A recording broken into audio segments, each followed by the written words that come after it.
നമസ്കാരം. നമ്മൾ മാധ്യമങ്ങളിലൂടെ കണ്ടതൊന്നുമല്ല യഥാർത്ഥ ചിത്രം വയനാടിൻ്റെ.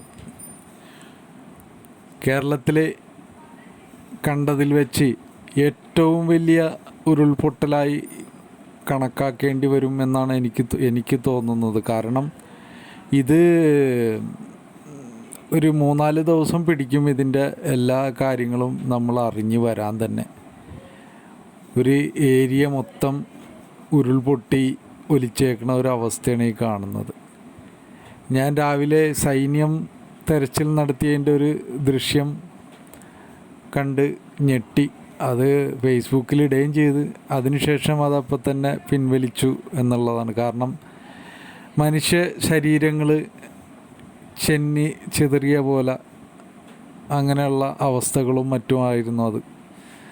അപ്പോൾ നമ്മളുടെ മനസ്സലിയിക്കുന്ന, മനസ്സിനെ ഒരുപാട് വേദനിപ്പിക്കുന്ന രീതിയിലുള്ള ദൃശ്യങ്ങളാണ് നമ്മളിപ്പോൾ കണ്ടുകൊണ്ടിരിക്കുന്നത്.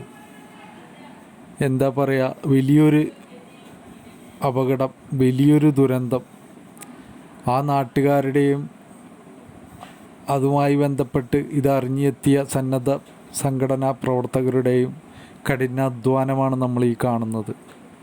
ഇനി ഈ നാട് പഴയ രീതിയിലാക്കിയെടുക്കാൻ എത്രത്തോളം പരിശ്രമം നടത്തേണ്ടി വരും. നഷ്ടപ്പെട്ട ജീവനുകൾ, അത് ആ നഷ്ടപ്പെട്ട കുടുംബത്തിൻ്റെ വേദനയായി എന്നും തുടരും എന്നുള്ളതാണ്.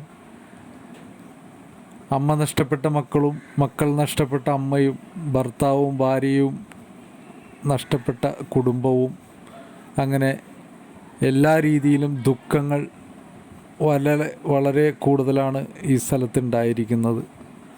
ഏതായാലും നമുക്ക് സർവശക്തനായ ദൈവത്തോട് പ്രാർത്ഥിക്കാം, ഇങ്ങനെയുള്ള പരീക്ഷണങ്ങൾ ഇനി ഞങ്ങളിലേക്ക് നൽകല്ലേ എന്ന്. എന്തായാലും എല്ലാവരുടെയും പ്രാർത്ഥന ഉണ്ടാകണം. അതോടൊപ്പം സഹായഹസ്തം നീട്ടുന്ന അവരുടെ കൈമടക്കാതെ അവർക്ക് വേണ്ടി പ്രയത്നിക്കാനുള്ളൊരു നല്ലൊരു മനസ്സും ഉണ്ടാകണം എന്ന് പറയുകയാണ്.